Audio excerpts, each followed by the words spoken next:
Soyez gentils, mais soyez prudents. Un après-midi chaud, alors qu'il cherchait à manger près d'une colline rocheuse, un corbeau trouva un serpent allongé, faible et impuissant. « S'il te plaît, bon corbeau, siffla doucement le serpent, j'ai soif depuis des jours, le soleil me brûle le dos et je ne peux plus bouger. » Le cœur du corbeau fut touché. Sans réfléchir, il s'envola jusqu'à la rivière, remplit son bec de quelques gouttes d'eau et revint encore et encore, jusqu'à ce que le serpent reprenne des forces. « Merci, gentil corbeau, dit le serpent, tu m'as sauvé la vie. À partir d'aujourd'hui, nous serons amis. » Le corbeau fut heureux d'entendre cela.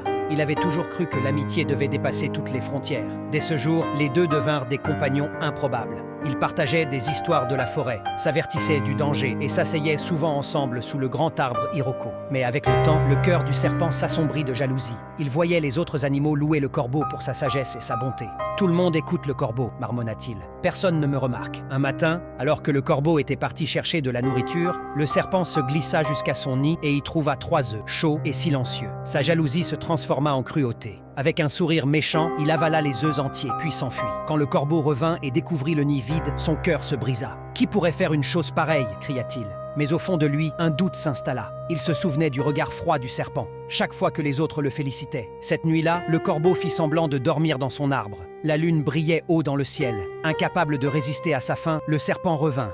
Au moment où il s'approchait des nouveaux œufs, le corbeau fondit sur lui pour les défendre. Une violente lutte éclata. Le serpent, acculé, finit par le mordre avant de s'enfuir dans la brousse. Le corbeau sentit le venin se répandre dans son corps.